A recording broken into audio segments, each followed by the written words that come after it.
Jessica, merci d'être avec nous ce matin. Merci beaucoup à Je vous. suis accompagné donc de la Fondation Stargardt d'Ivan Vinograd qui m'aide actuellement depuis 2 ans sur l'administration et la gestion de la fondation. On t'a rencontré grâce au site Fondation Stargardt et on te remercie parce que tu as souvent cité notre site dans tes interventions publiques et qui sont nombreuses. Et on a la chance de pouvoir t'interviewer aujourd'hui parce que tu es finalement une représentante brillante, dynamique, incroyable pour nous de ce qu'on peut faire de sa vie, même si effectivement on a entre guillemets un problème de vue, quel qu'il soit. Et du coup, on serait ravi que tu puisses te présenter et nous expliquer un peu ce que tu fais. Eh bien, déjà, merci beaucoup pour tous ces compliments et tout de m'accorder du temps. Alors oui, effectivement, je vous ai souvent identifié sur mes posts parce que c'est ma cause numéro une aujourd'hui d'avoir écrit un livre, c'est pour faire parler de la maladie. Donc, plus nous serons nombreux et au plus on se soutiendra et au plus on est ensemble, mieux c'est. Donc, c'est pour ça qu'à chaque fois, je vous identifie parce que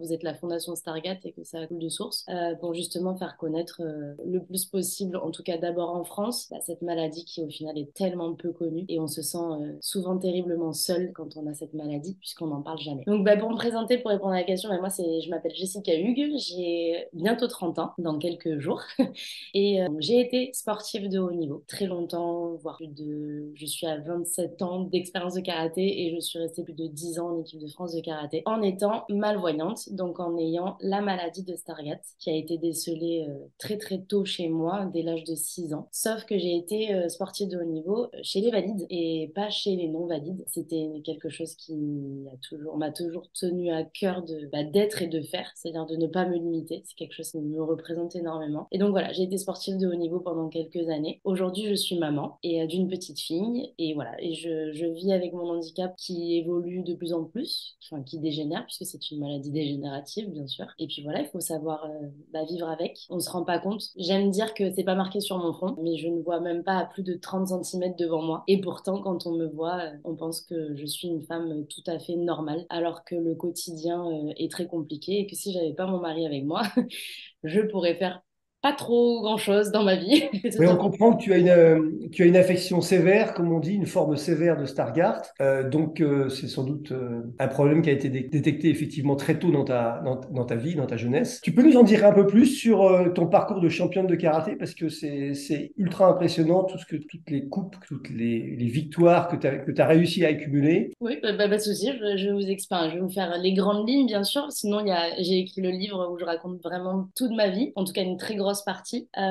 Effectivement, le sport de haut niveau, ça a été le seul échappatoire, le seul domaine, entre guillemets, où je me suis sentie normale. Ça a commencé très tôt, c'est-à-dire que l'école était très compliquée pour moi avec les problèmes de vue et les moyens qu'il y avait à l'école à mon époque, et pourtant, c'est pas si vieux que ça. C'est beaucoup amélioré depuis, mais à l'époque, la détection de la maladie et la gestion de la malvoyance pendant l'école était quand même nettement plus compliquée il y a Je 10 serais 15 curieuse, vraiment, je serais curieuse de voir aujourd'hui comment ça se passe, parce que c'est vrai que moi, ça a été très compliqué. Ma mère devait m'écrire en gros tous mes manuels scolaires de l'année. Vous imaginez le boulot monstre, elle passait des nuits blanches à faire ça, et elle y arrivait jamais, même à la fin de l'année. Le livre, je l'avais jamais eu en entier. Enfin, vraiment, ça a été éprouvant l'école pour moi. Donc, de là est venu justement mon échappatoire du sport. Alors, le sport, ça a été mon échappatoire quand l'école était très compliquée, et puis au final, je me suis épanouie et j'ai excellé. Et dès l'âge de 12 ans, j'ai intégré comment dire, les sélections, enfin les présélections des jeunes en équipe de France de karaté. Et c'est parti, en fait, l'aventure a commencé comme ça. Au début, on a caché avec ma maman que j'avais des problèmes de vue parce qu'il faut savoir qu'on fait des tests, évidemment, ophtalmologiques, tout ce qui s'ensuit quand on rentre dans le sport de haut niveau. Et que si ils avaient su que j'avais une maladie dégénérative, je pense que les portes de l'équipe de France auraient été fermées avant même que je puisse prouver que j'étais capable.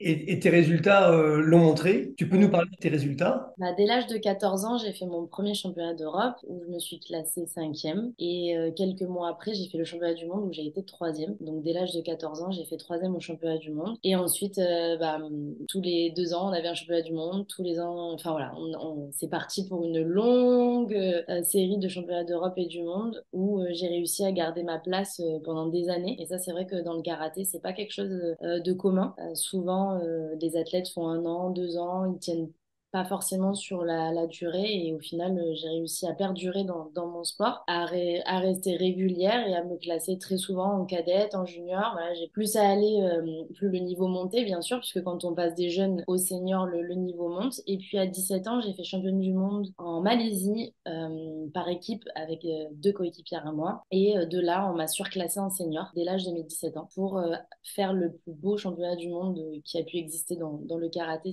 c'est-à-dire 2012 Paris-Bercy. Tout karatéka qui passe par là, sait très bien que le championnat du monde de Paris-Bercy, c'était les Jeux olympiques du karaté. C'était un championnat du monde exceptionnel. J'ai eu l'honneur et le privilège d'y participer, et même de faire troisième. Donc j'ai fait troisième à ce championnat du monde également. Et arrivée en senior, j'ai fait championne d'Europe. Voilà. Incroyable, incroyable. Et donc, tu viens de sortir un livre qui s'appelle Combattante pour la vie. Qu'est-ce qui t'a donné envie d'écrire ce livre? Alors, il faut savoir que depuis l'âge de mes 16 ans, j'ai été contactée 3 fois entre 16 ans et 19 ans pour écrire un livre parce que c'est venu aux oreilles de certains éditeurs, comme quoi j'étais malvoyante et dans le sport de haut niveau, voilà. Donc ça, c'est arrivé 3 fois à moi quand j'étais plus jeune et j'ai toujours refusé. J'ai toujours refusé parce qu'à cette époque-là, déjà, j'étais pas prête à parler de ma maladie. Il faut savoir que durant cette période-là, pour moi, c'était une honte. Et en plus, j'étais sportive de haut niveau, voilà, ça allait aussi dans mon état d'esprit du moment, c'est-à-dire que j'avais tout fait, je faisais tout pour cacher ma maladie. En fait, c'était mon identité, c'est-à-dire que c'était quelque chose voilà, j'avais honte d'avoir cette maladie, d'être différente, parce qu'à l'école, c'est comme ça que je me sentais. Je me sentais différente, je me sentais incapable. C'était très compliqué pour moi. Donc, il y avait vraiment cette petite fille qui avait pas confiance en elle à l'école et cette petite fille petite fille, jeune adolescente et voilà. Il y a eu vraiment une grosse période comme ça où sur les tatamis, j'étais l'opposé de la fille en classe en fait. Donc pour moi, quand on m'a demandé d'écrire un livre, je me suis dit, ouh là là, mon Dieu, pas du tout. J'ai refusé parce que je ne voulais pas avoir cette étiquette.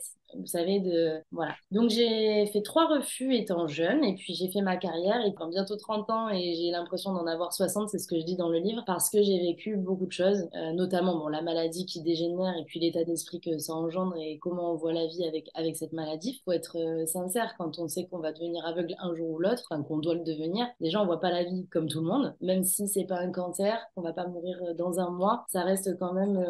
Je demande à quiconque aujourd'hui de s'asseoir 2 secondes, de fermer les yeux et de se dire, ok, imagine que en fait, tu as une maladie, le médecin te dit tu vas devenir aveugle. On ne sait pas quand, ça peut être à 40 ans, à 50 ans ou à 60 ans. Tu vois quand même pas la vie comme tout le monde. Voilà, ça reste quand même une clé Damoclès sur les épaules. Ah Soyons ben, honnêtes. oui, parce on nous a dit il y a plusieurs années, quand on avait Stargard, qu'on deviendrait aveugle, ce qui en fait est très très rarement le cas, puisque, pour tout te dire, les cas sévères déjà de Stargard sont assez rares, et donc, bon, bien sûr, malheureusement, tu en fais partie, et on en connaît quelques autres, mais en fait, le vrai noir n'existe pas chez les Stargard. Enfin, je crois qu'on peut le dire à la Fondation, même si c'est un peu délicat, on n'est pas médecin et on n'est pas en Après mesure. ça, c'est qu'on est toujours avec ce truc de ça peut arriver comme ça peut ne jamais arriver. Et c'est aussi ce que je dis dans le livre, c'est que moi, pour le coup, je suis le genre de personne qui dit que ça va jamais arriver. Là, j'en parle parce qu'on est en interview, que j'échange avec vous, mais mon état d'esprit, c'est je ne serai jamais aveugle. Il est hors de question que moi, je dise à mon corps que dans 10 ans, je suis dans le noir. Il faut avoir cet état d'esprit positif, bien évidemment. Absolument.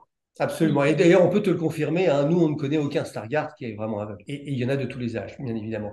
Et alors, ce livre, il te permet du coup d'ouvrir un peu ton horizon sur l'avenir, ou est-ce que, il est simplement, le moyen pour toi d'expliquer, comment tu as vécu et tout ce que tu as pu vivre, que n'ont pas vécu finalement beaucoup de voyants parfaits, puisque tu as, j'imagine, grâce au sport, énormément voyagé, vécu des moments, de souffrance et de joie, bien plus importants que la plupart d'entre nous. Pour toi, il sert à quoi ce livre en fait? Alors, c'est une bonne question. Pour moi, il sert à beaucoup de choses à la fois, en fait. Alors, la première, la toute première, vraiment, quand j'ai écrit ce livre, c'est parce que ça a été vraiment un déclic. Il y a eu un déclic chez moi, puisque j'arrive à la trentaine.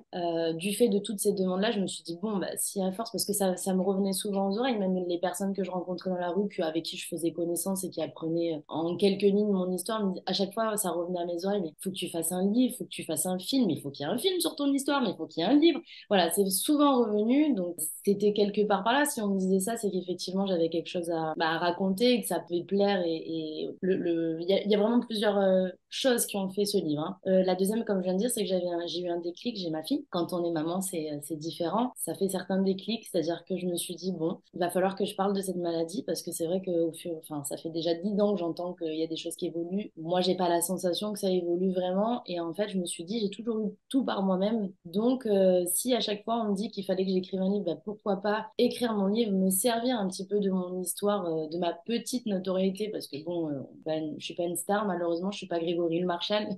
Enfin, cette petite étoile a pu mettre une jolie lumière sur, comme j'aime dire, sur la mucoviscidose. J'ai pas sa notoriété, je suis pas passée à la Star Academy ou à une autre émission, donc j'ai pas la même, le même coup médiatique, entre guillemets. Mais je me suis dit, de mon petit statut de karatéka, de championne du monde, petit statut que j'ai, en plus, plusieurs des éditeurs qui voulaient écrire un livre et moi, j'ai dit, bon, ben, feu, je vais raconter mon histoire, raconter un petit peu un bout de moi, transmettre certaines choses. Et encore, je vous assure que j'ai tellement de choses à transmettre. C'est une biographie. Et je me suis dit, voilà, feu, servons-nous de ça, pour parler de la maladie. Donc, c'est ma raison numéro une de ce livre. C'est pas pour gagner de l'argent, parce que croyez-moi, on gagne pas d'argent avec un livre. C'est vraiment parce que je me suis dit, ok, personne parle de la maladie de Stargardt. On me propose d'écrire un livre pour raconter mon histoire de karatéka qui est malvoyante et qui a réussi chez les valides. Voilà, je sais que ça plaît beaucoup et que ça interroge énormément de monde de comment j'ai fait. Même moi, des fois, j'ai du mal à l'expliquer. Et puis, je me suis dit, bah, feu, si on peut mettre un peu la maladie de Stargardt en lumière et réussir à toucher quelques personnes qui ont la maladie. Et c'est ce qui se passe, puisque depuis que j'ai sorti le livre,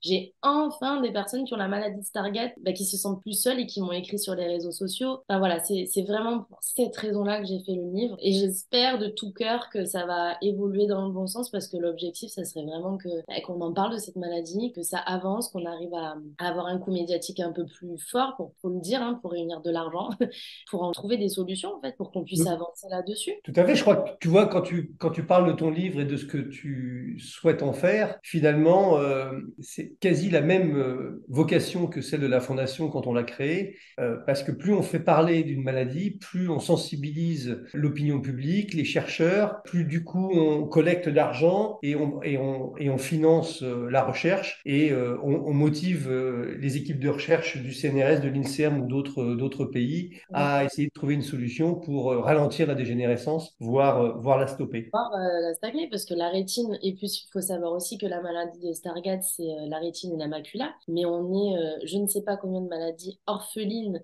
génétiques qui touchent la macula et la rétine, donc pourquoi pas trouver quelque chose pour la rétine et la macula, pour toutes ces maladies orphelines, en fait, qui, voilà, c'est pas qu'une seule maladie. Je pense que là, on est sur la rétine et la macula. Je pense qu'en France, on est nombreux à avoir des problèmes de ce côté-là. Tout à fait, si on additionne les maculopathies dites rares, clairement la maille de Stargardt est la moins rare des maculopathies, et c'est pour ça qu'on en parle souvent. C'est d'ailleurs aussi pour ça, on pourrait peut-être un peu aborder ce sujet. Nous, on incite beaucoup les personnes qui nous appellent à aller dans des centres de référence maladies rares pour faire des tests génétiques, parce qu'il n'y a que au travers du test génétique moléculaire, hein, on l'appelle des deux manières, que le médecin peut être absolument certain qu'il Que s'agit c'est bien d'un Stargardt et pas d'une autre pathologie plus rare. en l'occurrence, votre cas, Absolument. qui au début était maladie de Stargardt et qui au final n'est pas la maladie de Stargardt. Exactement. Alors finalement, pour la gestion, je dirais, du quotidien, ça change pas grand-chose, si ce n'est qu'on a moins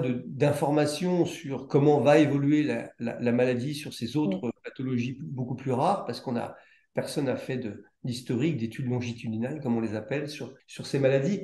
Mais par contre, c'est très important sur le plan génétique, parce que ça permet notamment de savoir si on va transmettre cette maladie à ses enfants ou pas. Et ça permet, bien évidemment, aux médecins de dire, bon, pour l'instant, quasiment aucune, voire aucune n'a de traitement, mais le jour où les traitements commenceront à arriver, bien évidemment, il faudra s'intéresser de manière très précise à l'origine génétique de la maladie de chacun pour savoir si on peut l'inclure dans la liste des patients pouvant bénéficier d'un nouveau traitement. Et donc, tu nous disais que tu étais maman. Est-ce que par hasard, tu as fait justement un test génétique et est-ce que les médecins t'ont rassuré sur le fait que, a priori, il y avait finalement très peu de chances pour que ton enfant ait Stargardt, vu que c'est une maladie dite Oui, récessive?